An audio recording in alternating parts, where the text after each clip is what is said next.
Good morning, everyone. Well, I'm a little stunned to be here today after 10 years of effort in converting this post. And this may be the only time in my life where I come to the podium after such a distinguished group of congressional leaders and after the truly amazing Speaker of the House. So I don't know whether my teeth are chattering from the cold or nervousness. But I wanted to speak a little bit to the future of this fort. And it's interesting to note as we celebrate the new era for Fort Baker, how often history sets the stage for our future.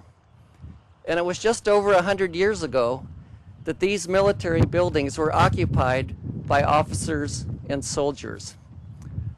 They came in service to their country. They came to guard this magnificent harbor. They came to protect America's interest, to look out the Golden Gate and protect America's interest in the global community. And so for most of the 20th century, this small military village stood vigilant. It was protecting America. It was an era of protection. It was a time of service, and this was a place of community. Today we turn the page to a new era of protection, a new time of service, in a new time of community. Here we now protect a national park for future generations, from the endangered mission blue butterflies in the hillsides surrounding us, to these stately historic buildings, to the magnificent scenery that we see in every direction. Here we serve and welcome visitors from our region, from our country, and from around the world to enjoy their national park in this international setting. And here at this landmark site, during the first decade of the 21st century, we chart a bold new purpose for Fort Baker, a purpose that resonates with its history and with its values as a national park. We issue a simple call to action to move Fort Baker from its 20th century role of aiding in the protection of our country to its 21st century role in supporting the protection of the global environment that sustains us all. The Institute at the Golden Gate will dedicate itself to that mission, a mission of conservation and sustainability for our parks, for our country, and for the world.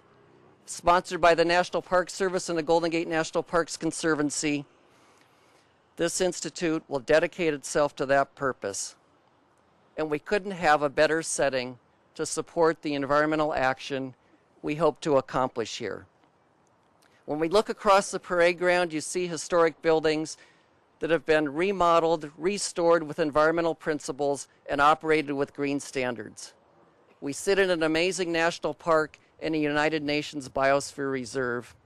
We look out the Golden Gate to one of the largest marine sanctuaries in the world, and we are all proud residents of the Bay Area, a region renowned for its environmental leadership, its talent, and its innovation. So what better setting could we possibly have for this new institute? The institute will become a place of inspiration, of dialogue, of problem solving and environmental action, and we invite leaders, policymakers, and innovators from all sectors to come here to take advantage of this site and to help us with our mission. Today we've heard about community leaders and conservationists who have acted locally to better their community. We have also been inspired by the congressional leaders joining us today who have taken action nationally.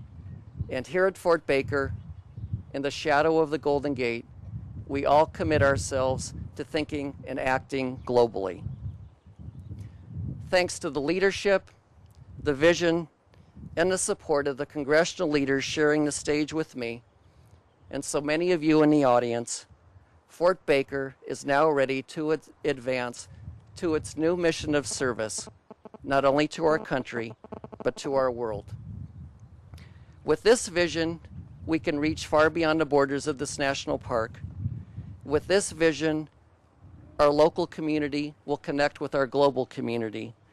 With this vision, we will join others around the world to address the most pressing challenge and opportunity of this century, protecting and conserving the home that sustains us all, our Earth.